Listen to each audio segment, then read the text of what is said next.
Chemo is the scary word because you think about it, stage 1 people, it seems like, and not to belittle it, but it seems simple. And in the scheme of things, just getting an operation, having a small thing taken out of you, and radiation, which is not fun, but it's better than chemo, hypothetically. At least that's what people will tell you. Yeah, I mean, that it seemed like a bigger ordeal because, you think back to, your parents' chemo. I hate to put it that way, but like when, before pills that would help you not puke or poop or that kind of thing, it had to be even more miserable. In my mind, I was like, okay, if I have chemo, then I'm doomed. Like, that's just the worst case scenario. And so, little did I know that maybe stage 4 was the worst case scenario, but I didn't know that stages existed then. So I'd go in on Thursday morning, at like 9:30. They go in and they take, through my port, they'll take out blood to check kind of all my levels. That will be diagnosed in-house. All my levels will come back, and then they will figure out kind of what they needed to do for each one of my chemos in terms of my body weight, blood pressure, and my blood chemistry. They would put it all together in-house as well in terms of the chemo, and then it would come out in bags. And so I would get it in that order, TCHP, so the Taxotere, I think, was the first one.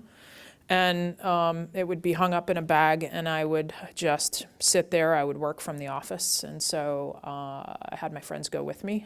Like, I'd have one friend each time. And so they would just go through each one of the bags. It would take, I think, 4.5 hours total. And while that was happening, I would also talk to the doctor. So I would have my oncologist would come in. We'd talk about everything that was going to happen or was about to happen for that first one, kind of what to expect, what I should possibly be ready for, which was good. I really liked knowing more of the tell me what's going to happen because I want to be ready for it. It's like turbulence, like if they get on the speaker and say, we're going to go through a rough patch, I get ready. I'm ready mentally. And so that's kind of how that day went. And then there was another doctor there who's also an oncologist that would come in and deal with more of the everyday stuff like fears, any questions I have, anything that I didn't get answered from the first oncologist. And then they just keep checking on me, changing the bags throughout the day after that. And then at the end, I would go home. I couldn't really eat during it. I would mostly drink fizzy water. That's where my obsession started for that. And then that day I was fine. I could go to the gym that day and be okay. The next day, I had a lot of nausea, diarrhea, that kind of stuff. The first round for me was the worst. First and last were the worst.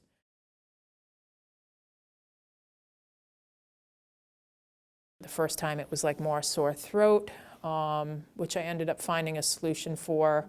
The nausea was constant for me, even though I was taking pills. I wasn't throwing up, but I was nauseous. The diarrhea was constant for me. I had tons of pills for those. Kind of feeling crazy at times. It was like I would not know what I'm doing or where I'm at points. I would have to sit down a lot, got a little tired. And then ones after that, it was more of the losing the memory, losing words, not being able to find them, getting tired, having to sit down a lot, that kind of thing. Not being able to focus on my work, like spreadsheets, horrible.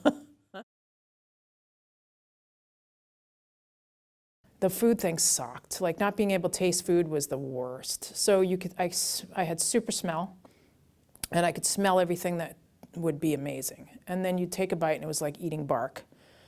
And so that mentally challenging and then physically challenging because you're trying to survive.